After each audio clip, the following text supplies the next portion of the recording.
It's yours. It's your own shit. Like I lie.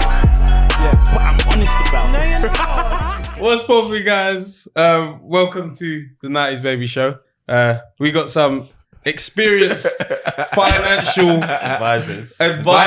Come on. There's only one advisor. There's only one advisor. So you'd actually call yourself an advisor, yeah? No, I'm actually regulated qualified. That's a risky job title. Very risky. Yeah. Like, do people want to punch you up regularly? Never. You gave this advice. Regularly. Like, you gave this advice and they lost money and they say, bro, you told me this. No, but I think it depends because I'm telling them the risk, the appetite for risk. I think a lot of the time you're getting the advice from someone on social media. You're sitting with me. We're doing an hour meeting. I'm letting you know that these are the risks. This is the time frame. So you're looking at it might go down in year one, but we've got a 5-year plan. So you can that's a politician. You can never come back to me. Yeah. You know what I mean? I told you, wait 5 years. I've told you. So Eman, you're a financial advisor. Yeah. And Joseph, you are. I work for Experian, so I work in marketing and innovation for Experian. So That sounds very. He doesn't do the finance side. no. When you're at Experian, you got to know a little bit about the finance period. Yeah. You just pick it up. And also everyone that you know starts saying, can you fix my credit? So you kind of need to... Yeah, cool. Are you allowed to talk about your work perks?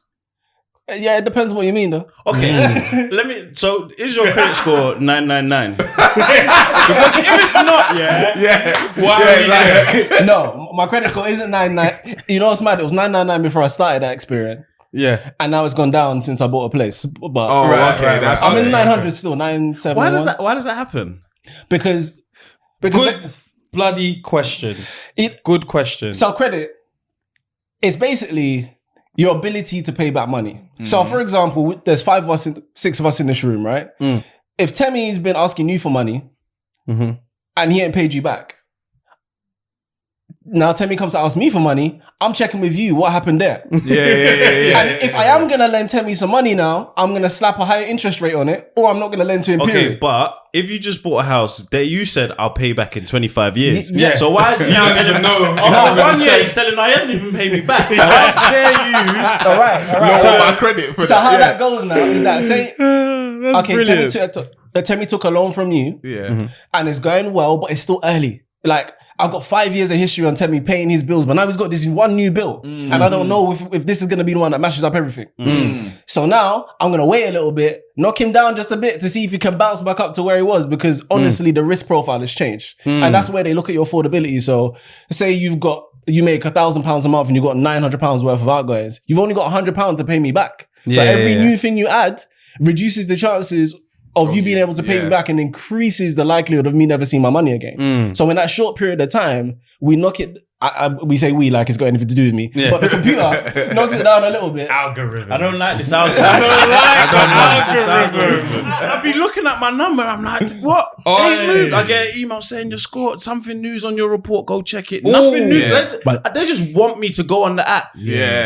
But Nothing changed. Let me throw a span in the works, because at the same time, I think they want you to have 999 and chase that 999 so you pay. But actually, I got clients that are on 800 that are getting the same rate that people are on the 999. Really? And I think people don't realize that your focus is so much on the number, but actually, what credit are you trying to get? If you're trying to get a mortgage, as long as you ain't got no defaults, you ain't got no issues, the income makes sense, you're going to get the best rate that depending on the deposit that you put in. That would have been my next thing. But you're so focused on the 999, now you've got all the apps. Every single one. Hold on, you need all the apps though. You do need the apps. You need all of them. Yeah, but you do need all of them. No, but what I'm saying I'm not saying that because I'm company man. No, but what I'm saying is that I do my car insurance. I've got a car insurance. Do I need an alert to tell me that, people have checked my credit? But say the same thing to Monzo. You just bought Starbucks. They pinged you, bro. You see the difference is, I need to know that no one else is using my card elsewhere. So I need that alert. That if it goes off and I'm in my house, I didn't buy nothing. Nah, it's the same thing with the car insurance. You need to know somebody's checked up your name, bruv. Like, just say it wasn't you and somebody's all checking up to see how much credit you can get and you've not done any searches. I'll be like, who's using my name to do searches, bro? Yeah. Why would someone get insurance in your name? No, somebody's doing searches in your name. They want to purchase something on credit. They've got your details. They're doing searches in your name. That means they've got your details. If they've done enough, put enough information in to do a search, they've got your details. You can set up accounts online these days. You don't even have to walk, like if a bank account, you don't have to go in the branch anymore. Yeah, exactly. But all of that information ends up with the credit bureaus. So there's 3 major credit bureaus in the world: Experian, TransUnion, and Equifax. And every bank sends over their data. Every credit company, every loan company, all of that data ends up in there anyway. So where you're talking about those pings, that's important. That's the real value of your credit report, because your score's kind of irrelevant, as Emmanuel said, because it's about what's on your report. Because you could have a fantastic score. Well, the chances are you won't have a fantastic score if you're not paying your bills. But you could have a low score, but be paying all your bills and be able to get all of the credit you want. Get a new phone, get a new car, get a mortgage. But someone else who missed one payment can't get anything, and they could make 100 grand and you make 25. Yeah, because I know that your money and how much you earn doesn't necessarily. It doesn't matter about that. Your credit can still be in the absolute gutter. Every rapper gets that same surprise. Can I buy this whip for 30 bags cash? No. It's the same thing. It's always the same conversation. So what would you rather? Cash or credit? Me personally, or Experian? Don't do this Jay-Z dinner conversation. I'm not going to say would you rather be cash. So a mil cash, or be silly, go on. Cash. All right. 500k cash. Cash. Or cash. Or 800k credit. 800k. Nah, cash. How'd you get 800? What do you mean? Credit, like credit limit. I thought you meant like a credit score. You could borrow up to 800k or 500k. I want 500 back. I still got to pay the 800k back. Yeah, but the thing is, if you can get 800k a credit limit, the amount of things you can do with that, because if you got 500k cash, you spend £1, it's gone, right? If I've got 800k worth of credit, I can flip that around depending on the terms of my loan. We're looking at this back all and pull out money. I can't flip that pound coin too. No. You can look at that in a linear way. They're both flippable. No, I think so. And I think where you've done it is that example's too close together. We have to think we're from the hood. We ain't got no dough. So what I'm talking about is that the reason that credit is so important is leveraging. You have to think, if you can buy a house at 300k and you only have to put 5% in, but you get 100% access. That's leveraging. And where we can't go to our parents. Our parents are asking us for money. Do you understand? That's where we need to be using credit. But we're using credit to buy things that are going down in value. Now we're using it wrong. Right. So cash to me is always king. It's always, if I got cash, it's always but for us in the situation that we're in, we've got to use credit, because we've got to use credit to make the wealth. Then maybe our children's children, they'll be using cash. I'll tell you this. I'll tell you this right now. No matter how much money you have, credit is always better for one reason, because it gets to a point where if you're making, let's talk big numbers. We're talking 50 million a year, 5 million. Average footballer probably clears maybe $1 million a year, right? Their credit is more important than their cash, because their credit as a business, as a self-employed person, is what reduces their tax liability, because your interests and all of those things. Because most people who have money, they live on credit because it reduces their tax bill, because I actually don't have any money personally. So all of my money is going towards paying off my debt, which is how you can keep your assets but borrow against the things you own without ever actually having to sell those things. We just started to learn a bit of that. What's that? The writing off tax and all of that. Oh, yeah. Accountants and all that kind of stuff. Like, I actually understand. Yeah, we pay our tax. 100% always. You know what I mean? So what I want to, and long live HMRC. God bless you. Her Majesty, you know. Aye, them letters, they're scary. When they're all going up brown. I just want to know, why is the dot on it? What's that dot leading to? What kind of logo is that? Majesty. When it says immediate action required. Hey, nah, it's scary. Bro, I've been fined. Yeah. I've been fined. I was like, these man shook, man. They actually fined me. You pay them fines quick. Yeah. For late. What's it called? For late. You want to peel this? What's the thing? Statement process. You just paid them their money. What's the thing? The confirmation statement or something. Yeah. I did that late. Yeah. I did that late, and they fined me £100. Yeah. And it only costs £13 to do. Yes. Man. And they fined me £100. I was like, bro, they actually fined me, bro. These man got bills, you know. Think about how much people have them. These man got bills. But this is what I'm saying, because at the end of the year, they'll say, oh yeah, we're still in debt. There's no money. There's no money. But it's like, they don't talk about fines. They don't talk about how much money they got in from that. I don't know if you guys can answer this, but I was thinking about it the other day. As a human race, we've been getting taxed since when? We could throw out what? Since BC, bro. BC. From time. BC. From even Jesus' time, there was taxing. They were. Before, give on to Caesar. Who's got all of this money, right? Like, where is it? Where did it go? I just hear, the Rothschilds have it. Why are we struggling as a race like this? Like, I'm not understanding. As a human race or as a race? As a human race. And then we could break it down. He said as a race or as a human race. As a race, I know why. We know what we do. We know why. What are they doing? We don't know who is they. That is the question.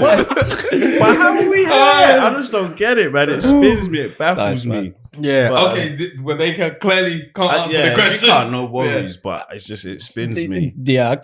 I probably should not even attempt to answer that question. I want that $500,000 cash than credit, bro. Cash. In the duffel, like, the leather duffel. If I get credit, I feel like I owe someone. Yeah, I know what you mean. I owe nobody. It's my cash. Yeah, I know what you mean.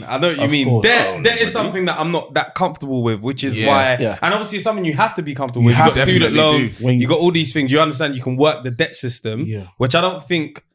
I don't even want to play their game. Just the thought of cash, I don't owe no one. Credit, I owe someone. That means I'm buying into this system, this way of life that doesn't actually make sense. It does if you want things. That's you can get things with this. What? But if you don't, we can't afford our house outright. If you have 500k, you afford your house outright. That's true. But how many of us can get 500k? No, but this is ideal. In the ideal But the only way you don't need credit is if your money's long enough, so everything you want, you've already got for. Because you got 500k, you spend it on a house, you ain't got no peace. But if you got credit and you spend 500 on a house, you owe 500, and but you can still get more stuff. Yeah, but then you're paying interest, which is a major thing. Yeah, because still got to get a job. Yeah, of course. Yeah. But to be fair, when you're in debt, I'm being super transparent about this. You basically work for someone else. In addition to working for taxes. Yeah. So we've been working for someone else. So this is a message for everybody. If you've got debt, your money's not really yours. So whatever hits your account after tax, subtract whoever you owe, and then work out how many days you've worked that month for other people. And then pay off that debt real fast. Damn. It's nasty when you look at it that way. We didn't bring you here for this. That was deep. I was in debt when I joined Experian. So I played myself. Didn't they look into your history? Who interviewed you? You see, this is why you make your payments on time, bro. So it got to a point where I was in 36 racks worth of debt. Yeah, man can be in debt. As long as your payments on time, your credit score is going to be high. My credit score was sensational. They're going to clap for you. You have no debt. They put you at zero. You be owing no one, and you got a bad credit score. That's true. That's why I always tell you, don't watch that. Just know what you're trying to achieve. Just don't miss your payments. It's a silly game, though. It's a game. Yeah. Like, it's literally, they installed all of this stuff, and it's just a game. It's gangs, bro. Just chasing 999 on the score. Come on. I owe him this week. All this up and down, soft, hard search. I'm like, lie me, man. Just what's something that affects credit that people don't know affects credit? Do you get what I'm saying? Like something that's clearly missed all the time. Like, for example, phone bills. A lot of young people get into that whole game, but I'm not paying them. I owe EE £800. I'm not paying them. Yeah, this is where you play yourself. And was it Loons that was saying how he mashed himself up with this? But I think it was. No, it's only rent. It's calm. His one was rent. Somebody else with the phone. Somebody else we had said they didn't pay their phone bill. I don't think we have. But the mistake most people make is if you want to get a phone, and you don't check your credit, you go to the shop first and get declined. So say you go to O2, get declined, and then EE's across the road. Let me go check. Mm-hmm. Maybe it's just an O2 problem. No, it's still a U problem in EE. And now you've gone to Vodafone. Now you've got 3 people decline you in one day. Why does that affect your credit score? Why can't I just keep asking people? Because now you and get lucky. Do you know what I mean? Oh my Someone might be like, you know what? It's ruining your reputation. You know what? Fred got some clean trainers. Bruv, they're bugging over there. Come in, man. You know the ones? Come in, bro. I'll give you this stuff. You'd be thinking, if I asked Joseph and he said, and you saw me ask Joseph, he said no. Ask the next man. And like, you're not wondering why they all said no. Why did you say no and I say yes? Why am I a fool? But why are you affecting my credit score now? Why are you asking? You lot can talk amongst each other. Don't tell other people that I ain't even spoken to yet. You need to tell other people you're a big friend. If we put this in layman's terms, you look mad thirsty. Mad thirsty. Like you need this money in a way that makes me feel like your situation ain't right enough to pay me back. Right. Too desperate. I can't do this. And that's the rookie mistake a lot of people make really, really young. And the other thing that people don't know about phone contracts is if you get a SIM-only contract, it doesn't necessarily show on your credit report because you just got a SIM card. Right. The finance part of a phone contract is actually the phone. Which is why if you get a contract nowadays, they split the difference. So you can see how much you're paying for the contract and how much you're paying for the phone. The credit bit is the phone side of it. Right. So a lot of people say get a phone contract to build your credit, and it is one of the easiest ways to get in because it's a relatively low amount. Yeah. Because when you're young, some of the things that count against you is your affordability is low because you're working part-time or your entry-level job. You haven't got a lot of money. Yeah. You've got a short credit history because you're young. Yeah, you ain't even had a chance to build it. And again, and linked to that is the age of your accounts. If your accounts are new, they're looking for some history of you having accounts, managing money, inflows and all of those things. So if you haven't got those things, it counts against you. So getting the contract phone helps, but you also need to get a contract phone a phone contract that has a phone attached for it to show on your credit report. What is also the issue with closing accounts? That's a big thing that he just said about the history. So now I got a Barclays card that I've had for 19 years. Even though I don't use it, I keep that open. Closed mine, boy. No, if I close that, if you see my credit score, just because now all my other accounts are new. They look young. Oh, whereas that's 19 years of consistent. But if you close it, but why can't I just close it? It's still in your history. No, but that's another thing. The history only lasts 6 years, so they only go back 6 years. So if you closed it after 6 years, it's gone. No, technically, yes. So if we do, stuff will drop off your credit report. No, it's interesting that 6 years is like that golden number because I had an issue with fraud on my account or money was coming out of my account for bare long. I explained it on the podcast, and then I spoke to them and they said we can only go back 6 years, and I was like, if I've had my account for 10 years and someone's been taking money for 10 years, you're telling me you only cover me for 6 years of that, which is weird to me, but 6 was just an interesting number. So it seems like this must be some financial thing. If a girl gets twanged into taking out 10 bags for a youth to buy a car, hypothetically,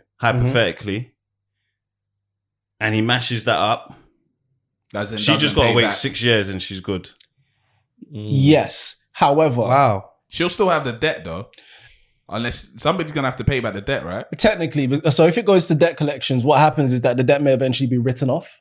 Or what a lot of people don't know is you can call them up and offer them a settlement. And this is something that I did when my family had debt. So when I was young. So say you owe 2,000 and it's been a couple of years. If you call them up and say, you want to take 3 bills?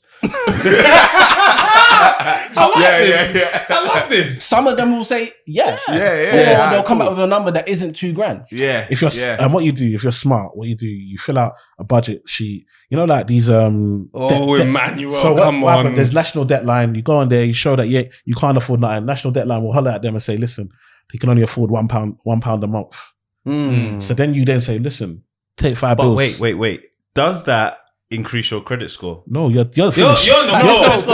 At this stage, you don't even know what credit score is anymore. Say like allegedly she owes 10 bags and she pays 1 bag a month.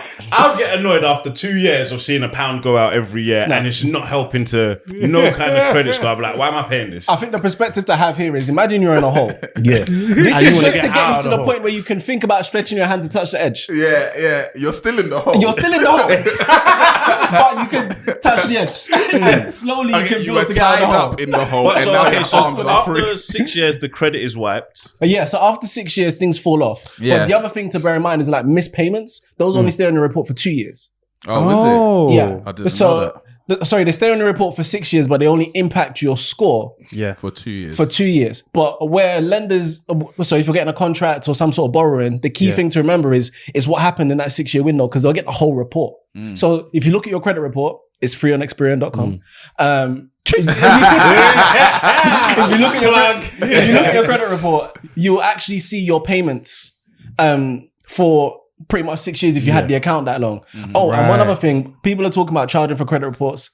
You are entitled to 1 free credit report a year. You just need to contact the credit agency to get it, and you can get it for free. But why don't you guys say this at the front, like on the website? 1 free credit report a year. Holler at us. So tell me you're a businessman, true or not true? It's a business. Oh, it's a business, but maybe you'll pull me in. Hold on. You know how many times I've done the free account and then cancelled, then I've done the free account and cancelled again. So if I go to then I bought it. If I go to Temmie's Bakery, once a year you do 10%. But are you going to put that on the front so everybody waits to come back for the 10%? Yeah, that's true. True. Well, you know when the sales are direct. Not even closing down every single day, bro. Everyone has the same sale period every year. Yeah. True. People wait and people will still buy throughout the whole year. Yeah. So if to me, is that good? And but I don't really want to be giving you like financial advice. I'm not really a financial advisor. I'm giving business advice to Experian. But we're going to take man's ideas and, you know what I mean? It's just like, can we start our own? Yeah, we should. Like, is that possible? Like, well, ClearScore only started in 2015. So it's been done. Because essentially, these 3 companies have all the data. Right. And if you're willing to pay the price to access the data, you can put your own shop front on the front. The price for the data is and crazy. And rebrand it. Okay, that was even my next one. So in terms of selling this data, is there obviously a small print, T's and C's? Is this data sold? That Experian collects on everybody.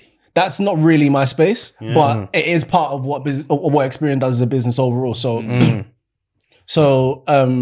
the bit that I understand, because this is some people's entire job. Yeah. We hold the data on behalf of all the lenders, and we actually essentially manage it for them to keep it up to date, to keep it accurate. So there is a fee associated with doing those kind of things.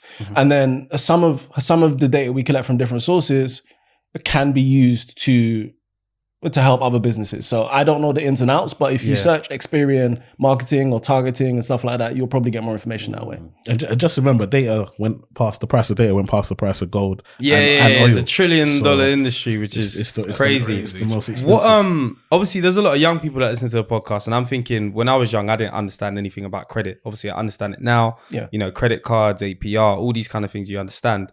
But what would be in the area? I remember a lot of people would say, "Oh, the best way to build credit is just buy something on, I don't know, one of them magazines, the old school magazines, Littlewoods and that, and then pay it off monthly. Even though you got the money, just buy a kettle and just pay it off £2 a month. But what is that?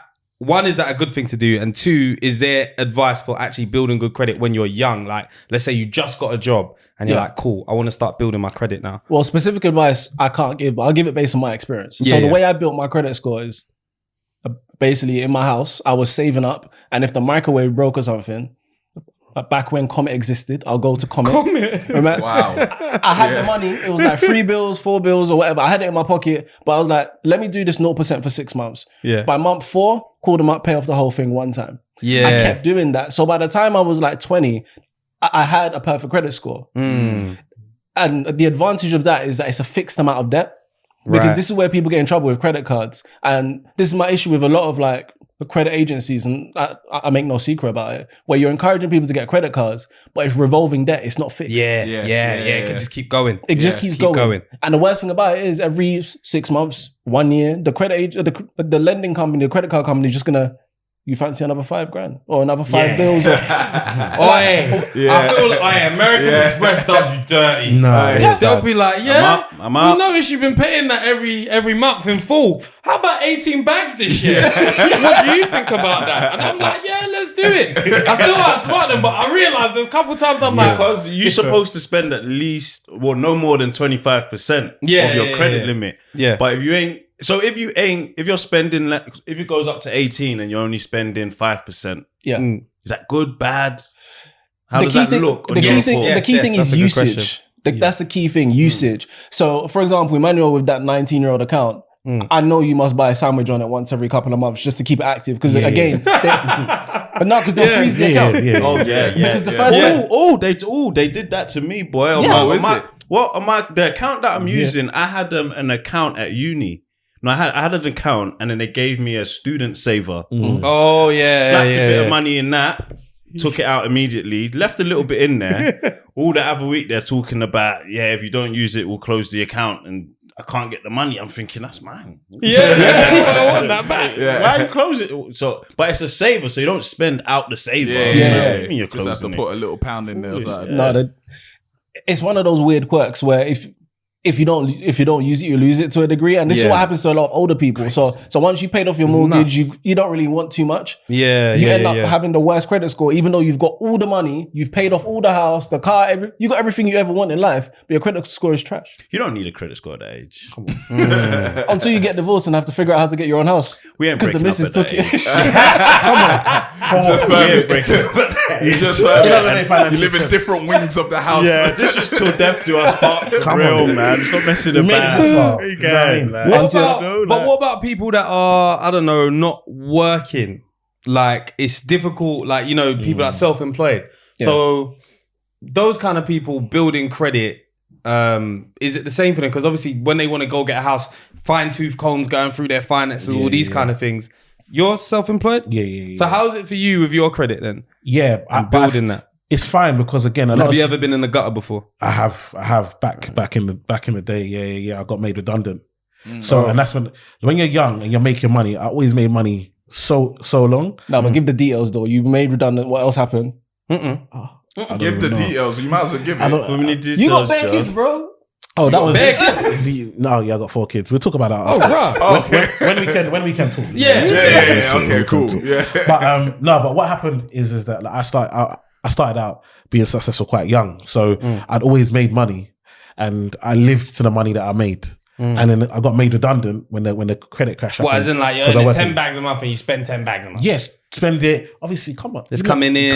It's coming in. Yeah, right. You're 22, Yeah, you're out here. Do you know what I mean? So in doing enjoyment, I don't even drink. I'm buying out the bar. Listen, stupidity. Buying out the bar is so silly. It's so stupid. You're not going to meet those people again. Ever. And someone will just say, it happened to me. Look how one guy bought out the bar. Don't even know his name. It's even that. The rate that they're charging for the same drink. That makes in Tesco. For £20. It's mad. $2.50.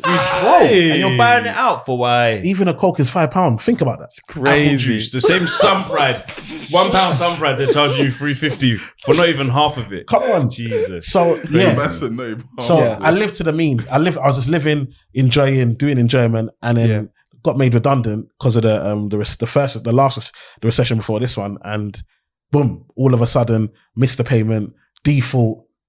Finished. This is why I don't for like 6 the years. game. The game is mad. You've been good for 6 years. Now that's 1 month. Gone. And literally, I couldn't get nothing, bruv. Even now, I had to talk. Them times it was T-Mobile. I had to talk to them nicely to even upgrade. Yeah, I couldn't go nowhere. Who wanted me? Nobody wanted me. Sweet talking the babes up from Newcastle. They got no call centers up there. Like, if you don't like it, I'd have to take it, man. I just have to take whatever they're giving me.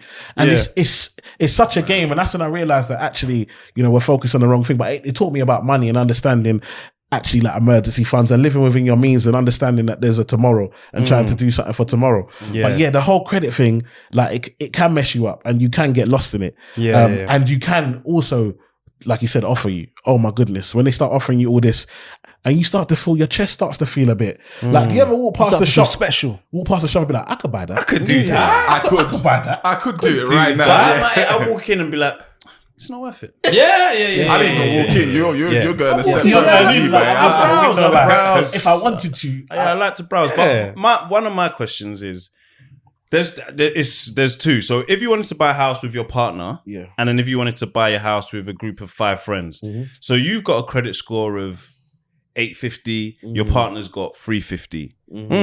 How does that affect you? And then that's a mismatch. And then with the group of friends, unequally yoked.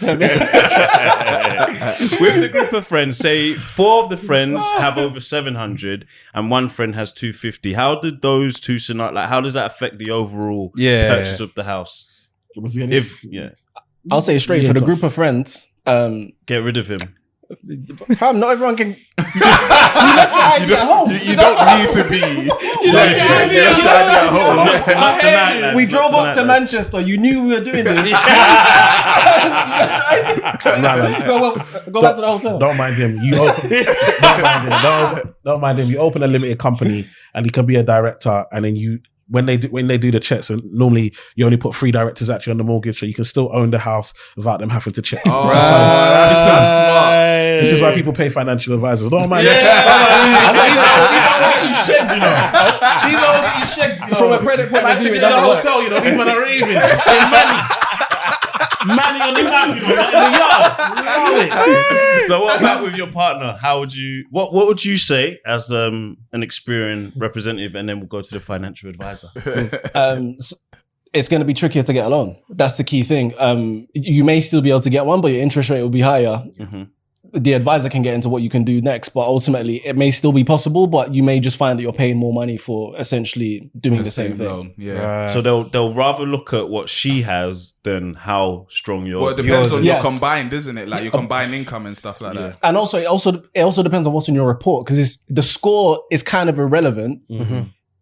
It's what's on your report. So because again, some lenders they go through your report with a fine tooth comb. So there's a couple of different elements that go into whether or not you're going to get it. So when you filling out the application form, what you put down, your credit history, as well as the data that the bank already has on you. Say you already have an account with them or something like that. And a lot of these like lending companies are really owned by big banks anyway, so they've got access to all the data.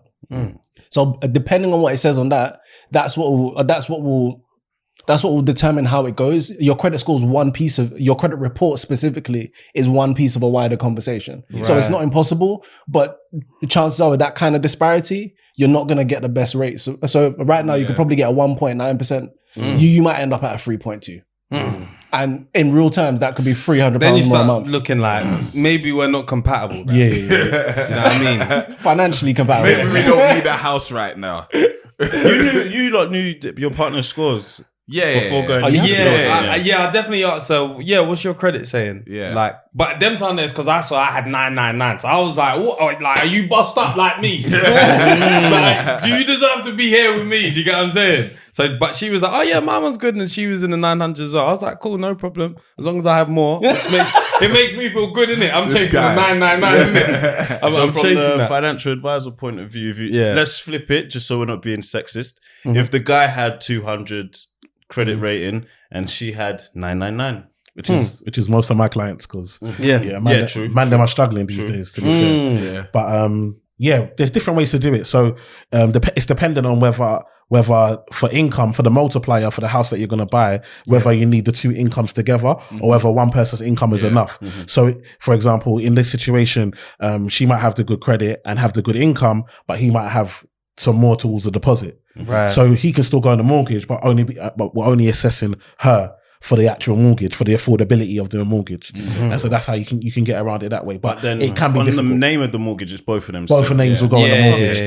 Yeah. But she was only the one that they assessed in regards to for the affordability. But at the same time, like Joseph said, you can end up paying more. So if you do need that person's income, then you can't. There's certain lenders that will reject you. And then we have to now go to the lenders that will borrow to you, but it'll be a higher rate. Once you go to these lenders to ask, can I get a mortgage, please? If they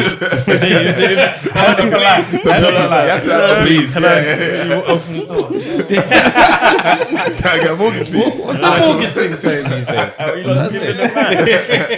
So say you go get one, and the same way like when you was talking about going to get a phone, And if one says no, does that now knock down your credit rating? Definitely. Every single time someone says but no, it doesn't mean that you can't get it, because again, different lenders have different criteria. But what you got to do, and this is why I say, if I always tell people, if you're clean, so if you know that your income is 4.5 times what you need to borrow for the house, if you know that your credit score is clean, and you know that you got a 5 or 10% deposit, you can go straight to the bank. It's not a problem. Yeah. If any of that is not you, if you self-employed, if your income's not, if you need the maximum amount of income, if you're struggling on the deposit, you need to speak to a broker. Because a broker can then go to the different lender, and they'll make sure that they're not just doing bare applications. Because you will go Halifax and then just go nationwide. I think that you're being smart. They won't know. No, they know, my they know. They know. Like, someone put that down. Like, they don't know straight away though. No, they don't. It's their job. It's not been reported. It's their job. So as soon as you go to HSBC, once you do the app, boom, they will tell you there's a soft. This don just came in and asked for credit. He's broke as well. Man sent it out as a broadcast. Everyone got the alert. You can have as many conversations as you want, but once they do the app, they'll let you know that the decision in principle is a soft search. That was a soft. And when you do the full application, that's a hard search. You're in there. That's on there. And obviously, you're not gonna. You have to do that to know whether they're gonna give it. But the thing is as well, if you get accepted or declined, your credit score goes down either way. That's back to back to the beginning. Because you've taken out credit, so they've said, listen, we're going to see how you're going to test with this one before you go. Give us an example, Joseph, of soft search and a hard search, so people can actually understand the differences and maybe understand, all right, maybe I shouldn't do that right now if I'm not sure about my credit score or whatever. So a lot of the time when you're on these websites where you can either take out some sort of loan or some sort of credit facility, they have the option for you to just check to see whether or not you'll get it. And sometimes you see it in the credit score apps where it's like you have a 90% chance of doing it. Yeah. And also when you look at your credit report, you kind of see that, like, ClearScore look me up, Experian look me up. Yeah. That's essentially what they're doing. They will look up your report to do a regular soft search to see what your affordability is for certain products. Now, that's a soft search where just like, if you were to do this, there's a good chance you might get it. It's not a guarantee. That's a lot of, sometimes I feel like you lot are just covering your backs here, because when you say 90%, it's like, if I don't get it at 90%, how did that happen? How did I fall into the 10? What was in the 10% that was like, no way. We're having this guy over here. Where's he going? Yeah, but remember, a lot of the time, they don't actually know your income. So when you fill out the actual form, now you put your salary in. Then it asks you for your outgoings. They're not going to know that in the soft search. So what's that information even based on when they say 90% chance? That's based on that's based on your history, your address, the types of credit that you have already, all of that type of stuff. That's what they're basing it on. And that's why there's 3 parts to it, because your application may introduce new information. So when you downloaded the Experian app, they say, hold on a minute, that's new information. We didn't know that. So when you downloaded the app and you created your account for free, I need to hire him, bro. I need to do my marketing and PR. When you created the account and you put in certain information, if it's been like 18 months and you got a promotion, changed your job or something else, but they don't have that income, they don't have any of that things. Like for me, I bought a house last year. I was looking on the app, they didn't have my new address yet. They didn't have my new income yet. So all of those things needed to be updated. That one feels good though. It felt fantastic. But they don't have a new income. What? Big man, up that please. You don't respect me. You don't know who you're dealing with. Take off the glasses, bro. What's it called? I was actually gonna ask. So you guys, what you guys are running right now for Experian? Yes, is what I really wanted to understand as well. So we're doing a 1-week boot camp for entrepreneurs. So we know that particularly 18 to 25 year olds, there's a lot of people that they're not super interested in their credit like that. But what a lot of people don't realize, when you start a new business, your personal credit is usually more important than the business credit, because again, the business has no history. You can be making money, again, like rappers, like athletes, but if you've got no credit history, you can't access lending. One of the key things when it comes to your business, you guys know this as entrepreneurs yourself, sometimes the cash flow just isn't there. So if you can access credit to continue to grow, you can now bring in that money. But that's often based on you as an individual. So what we're doing now, we're looking for entrepreneurs who have e-commerce brands. You sell online, you're making between 1,000 and maybe 3,000 in sales a month. So you're doing all right. In this bootcamp, But the plan is that we assess your business and help you go to understand your customers better, help you build a business around it so you can manage everything properly, go through your financials and help you get on top of that. Because sometimes you could be selling a lot of stuff, but you're not making a lot of money. Yeah. A lot of sales, not much profit. Revenue, but... And the aim of it is for us to be able to help you have your first 10K month. Now, we're not guaranteeing that. Yeah. We're not guaranteeing that. You could that. be a part of the 10%. Exactly. Yeah. 90% of you will get this. But or you could be part of the 99% that might not get. Yeah. But the point is that we're going to help you go through this boot camp to understand the process to get there. Because Experian is a big business. We're global, in 40 countries around the world doing business. Talk that talk, Joseph. No, Come on. No, but that's another thing we can add. So if you're selling well in the UK, how do you get to the US? Yeah. We've got a marketing team in the US that we can sit you on a Zoom call with. Right. So right. You go through the boot camp, and at the end of it, you get to pitch to a panel of like illustrious people. Like we've got the people that do the main investing in the business, where we're investing in other companies, people that run multi-million-pound business units, so they run businesses within businesses, assessing your pitch. And the winner of that wins $3,000 to go and execute the plan that we've been helping them build that week to get to the 10K. Right. So it's a really big opportunity, and I wait to come here specifically because, again, for our community, we don't often hear about these things. Yeah, 100%. And it's open to everybody, but fundamentally... It took me to do a podcast before I heard about it, bro. Oh, there you go. So it's open to everybody, but fundamentally I wait to come here to make sure that everybody in our community gets to hear it. Because we've got some entrepreneurs. We've got some people making money. Of course. And with a little bit of something. Yeah. A little bit of something. That 10K is real close for a lot of people. And that's a transformational number for a lot of businesses. Yeah. Because depending on your profit margin, that's the point where you can actually pay yourself. And spend full time on this situation. And if you can make 10K working 9 to 5 for somebody else, what happens when you go full time? Yeah. Now your family's on, now mum doesn't have to work. So it's a really aspirational number to get to. And part of this boot camp is really about helping people get to that next stage. And COVID's been tough, but it's also been an opportunity for a lot of people. You should change the marketing. Rather than 10K, what? Say 10 bags. Just for this channel. But you need to it would appeal different. It would appeal different. If you want, you see, the thing is, you see when people want to talk to the people, don't talk to us nice. Don't talk to us how we want to be spoken to. I want to be spoken. They want to be spoken to. Fred said, talk to me nice. In a particular type of way. My language. You guys, like, for you to work in the building is even just good for them to see as well. That's just always the main thing. Like, I've been in places where no one at the top looks like me, or no one even in the building looks like me. I'm like, I don't feel comfortable. So them seeing you working there, and they might be the 10%.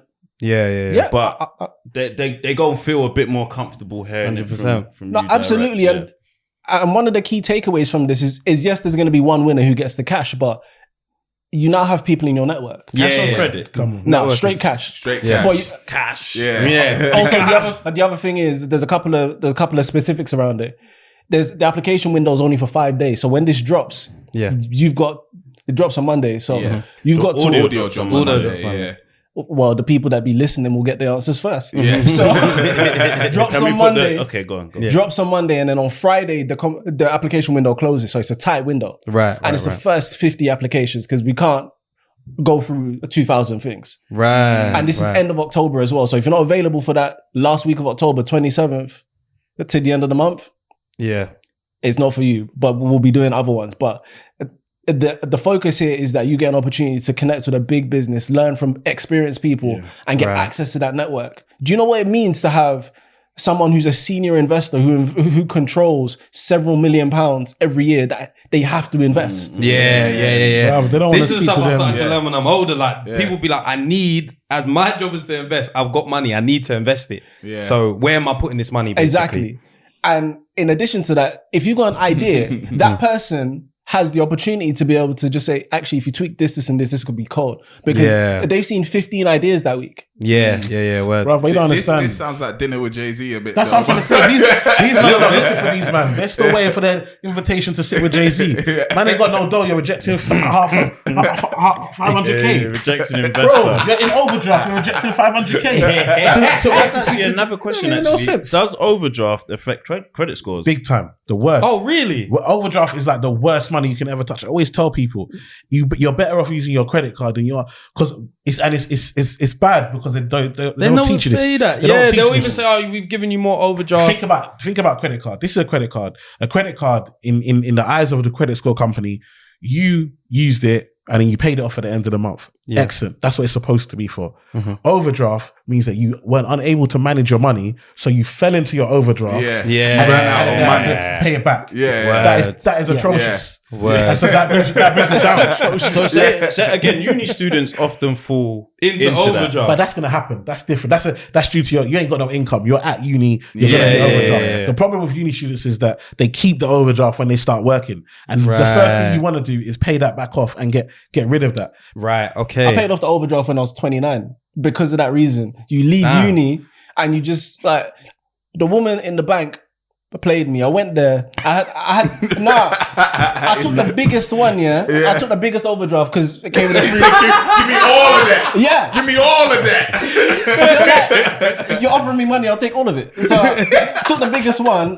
After uni, got a job, was working. Had £1,000 to pay off 1,400. So I was gonna pay a bit and then come back next month. Yeah. She said, and I wanted to reduce my overdraft amount because I knew if I kept it, I might end up spending that money again. Yeah. So I'm like, take my £1,000 and reduce it. She's like, nah, but it might affect your credit score if we do it. In my head now, I should have been saying, I don't care. I want to pay this off. Yeah. She said, no. I was like, I put the £1,000 in. What did I do? I went and bought shots, lined up 40 shots on the table. I was doing some stupid stuff in my early 20s. But the point is, at the end of it, I didn't end up paying that off until I was 29. And all that time I'm paying fees. All that time I'm doing this. So with that student overdraft, that's the first thing you got to cane out because it will stay for long because you just get used to it. And it's not a priority. It's comfortable. You live in it. You're allowed to be in it. That's what they say. When people live in overdraft, they literally live in it. You get paid and you're still in it. Yeah. No, you get paid and you just come out of it, but then you go back into it the amount you've been paid. Yeah. So everything's literally gone. Like you get 2 bags a month. You've literally spent so you're in 2 bags overdraft. You get 2 bags a month. Now you're on 0. Then you spend 2 bags. Yeah. That's what people do. They literally live in it. It's dangerous. Yeah, you just have to live within your means. So same way, like there's a 6-year. What was the 6-year thing on again? The 6-year was on your full credit history. So if you've got something negative on your credit report, it will drop off after 6 years. Yeah. Right. Oh, so and there was nothing on the your overdraft. You had the overdraft from like 21 to 29. Yeah. So there's nothing on that one. It's just no. So I'm 31 now, so it's got a couple of years still left on it because I paid it off only 2 years. So it still shows up on my report. Oh no, I mean like there's no statute of limitation. No. As long as the account's still open. So what if it's closed? If it's closed, it will still stay on there until the end of the 6-year period, and then it'll drop off. Hey, because if you look in your credit report, you can see opened and closed accounts as well. That digital print is no joke, boy. Yeah, no, but if it's gone after 6 years. Yeah. No, don't listen. They always tell you that when you go for mortgage can look past 6 years. Yeah. They can look past it. Emphasis on it shows on your report. Exactly. Right. Shows on your report is different from being in the ether, existing. So I've got clients that we do mortgage for. They'll come. They think they're smart. They're not going to tell you that they've got stuff in the background. So you're gonna go. And apply now, thinking, I'm gonna apply for this. We go to the bank. The bank knows that you've still got stuff. Just because they don't show in your credit report. These men have other systems that they look at to find out. So it's I'm a bit confused. So it comes off your report. It's on your report still. No, it's not on your report. Not on your report. But it's still on your name. You could have a debt that you owed. It's gone to debt collectors. But it's been more than 6 years. So on your report, it won't show. But you're still paying the debt collector.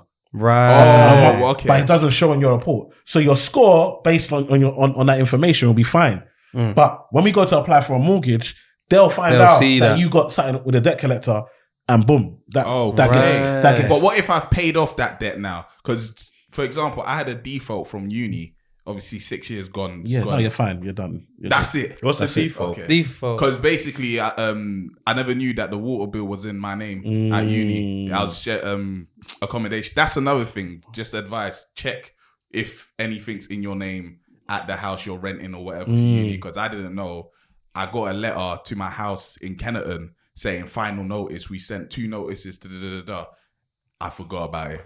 I was just thinking, what's this? Whatever, man. Next thing I know, I went to try and get something out. I think it was a TV from Curry's. And it got rejected. I was like, man was looking at the plasma tray. I was like, bro, what happened? TV. That's the first no glare. That's what I went to go experience. OLED. Yeah, that's what I went experience. And it was like, yeah, there's a default in your account from some water company. And I was like, bro, what's this? And then, how did you sort it? It's just there. I just had to pay it off. I had to pay it off. I asked them, can it be removed? They were like, no, because they've already sent the warning letters. And I was like, but I wasn't there. But obviously, because when they were sending warning letters, I was still technically at uni. You know, like May times and that, you're not really there. You're already back home and stuff. So that's the times they were sending it. But my name's still on that house. So they're like, yeah, well, you were still registered at this house when we were sending you warning letters. So you had time to pay it. Bro. You didn't. Now it's on your name. So I had to pay it. It was like £150 or something as well. So I had to pay it. And it's a default on your account. Bruv, my credit was... It couldn't go past fair for time. For time. Like for literally 6 years. But what I want you to know also is that if you wait after 3 years, there are mortgage companies that will still give you a mortgage. Especially if that's only the one thing. I got someone, he had a phone bill, £30, got a default. He waited 6 years before he applied for a mortgage. Wow. We could have got him a mortgage. There are some mortgage companies, if it's only a mobile phone bill and it's less than £50, they'll still give you a mortgage. And that's the key thing about getting advice. Yeah, I didn't know that. Mortgages. That's the key thing about getting advice, because a lot of stuff you can do online now through online brokers, but people like Emmanuel, they know the tricks of the trade that people like Experian don't even really get into, because we just work there. We don't work with the product. It's a different thing, right? If you're in a tricky situation, getting the advice is the most essential piece. And to touch on what VP said about defaults, there's a difference between a default and a missed payment. So you can miss a payment, but it doesn't necessarily mean it's a default. You get a default after they've tried to contact you and you've been unresponsive. Essentially a missed payment is, I forgot to pay, or I haven't got round to pay. A default is, we asked you to pay, you refused to pay, and you just said, nah, I'm not paying. But you also need to be careful with that, because some companies will put a default on your account from the first one. Oh, that's mad. So from the why isn't there some regulation around that though? There is, but people try to get away with stuff. So that's where on your credit report you can do what's called a notice of correction. So sometimes, like for example, the car finance company. So me and my missus, we got a car on finance, and when we changed it, we're trying to get out this PCP thing for sure. When we changed the cars, they didn't move the payment properly. Right. So they were trying to collect from our old account rather than our new joint account. So on her credit report, it looked like she weren't making payments for 2 months. They tried to slap a default. Well, no, we did the paperwork. We transferred it in your dealership. You man didn't do your job. So we now had, on her credit report, we now had to put a notice of correction on it to say, actually, they've accepted fault for this and it no longer affects her. So you do need to keep an eye on your report. This is why accessing your report regularly is crucially important. So that's one thing that the cards as well. The cars people, they give you, because even when I had my default, I got a car out. They're ready to give. There's default again, I tell you. But like, there's levels of lenders. They've got like the tier 1, tier 2, tier 3, and then whoever else, if you've got a pulse, we don't care, but we're going to give you 32% interest. They'll do a madness on your interest. But I think also, like with Experian, that's one thing that helped me when I had my default, is I spoke to someone at Experian and they put a note on it. So before I was applying for everything, nothing. I was getting rejected.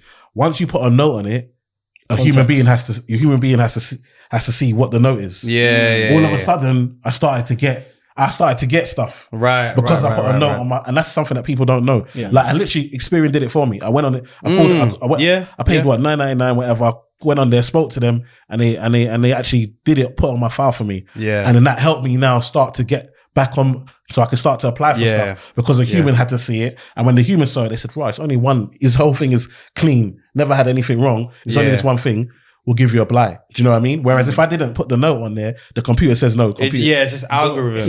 What about like a double negative, like fraud and overdraft? What? Well, you got a fraud on your thing? No, like, because you had... No, someone did a fraud on... Someone did fraud on yours. Yeah. Actually, no, because that didn't put you...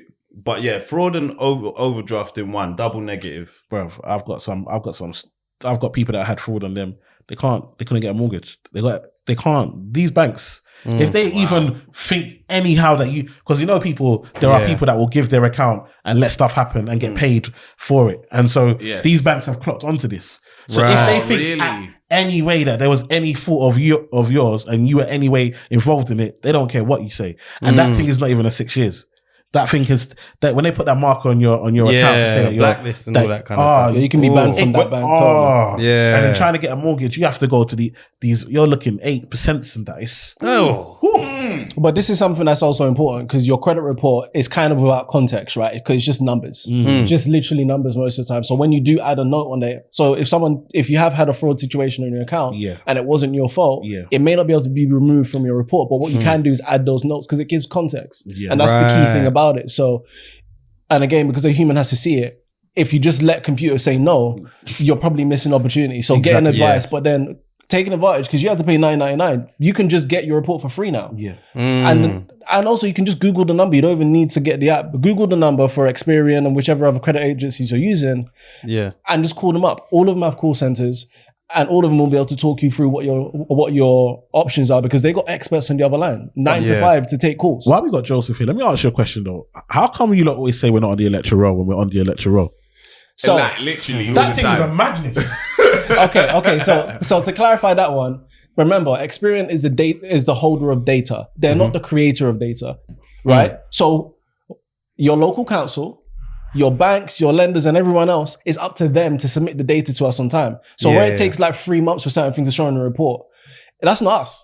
Oh, okay. It's them not taking their time to send it to us. And with COVID, people have had an extra long excuse. So sometimes you did something all 7 months ago, it's not on your report yet. That happened to me. They were like, they just haven't updated it, but we'll message someone there. And then, or I had to message someone and then they sent it and it was updated literally in a day. And particularly with electoral roll, I had the same issue.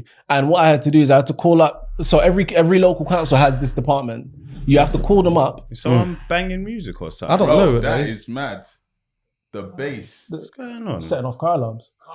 You can't just be they were really hitting the bass in that. Lord knows. Sorry, go on, Joseph. Yeah. So when it comes to electoral roll, there's departments in every council where you can write to and call them if you're willing to be on hold for 2 hours. Call them and they will send you out a letter confirming that you're on electoral roll. Take a picture of that, scan that to whichever credit agency you're dealing with. It takes about 2 or 3 weeks for this whole process, but they will update your report. And that will help you show any gaps in your history and all of that, and they will confirm it. They just want it in writing from your local council. Right. Cool. But it's important. Lecture roll is really important. Yeah, very important. Just be registered. That's cool. That's brilliant. Did you have any more questions? No, because a few of them were just about like how to actually improve your credit, but I understand that you can't necessarily give that particular advice. There's general tips and general rules of thumb that I can help. So, why not? So number one, make your payments. Stay on top of your payments.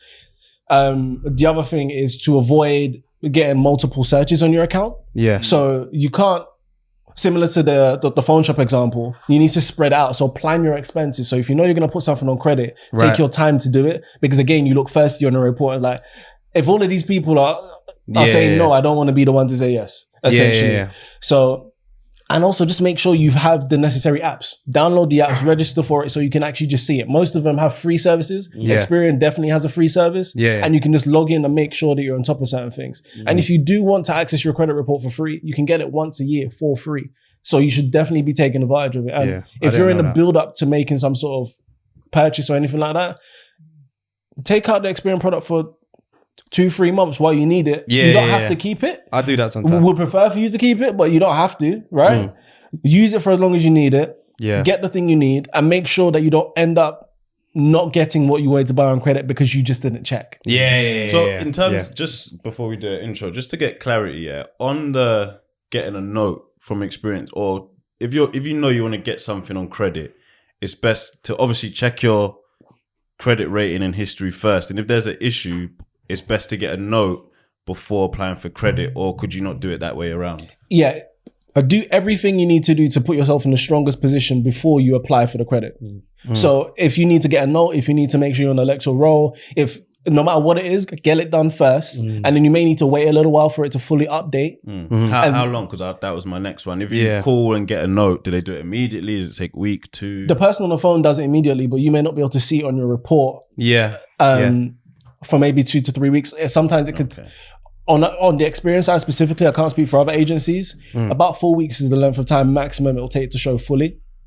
But sometimes, depending on where we get the data from a third party, for example, where maybe you paid off some debt, like you'll see it when you're paying off certain loans, they're like 2-3 months behind what you've paid. True. So it might take 2 or 3 months for it to fully show on our report when they send us the information. Right. So and if you haven't already, click the link in the description to register for the bootcamp. Now is the time to do it.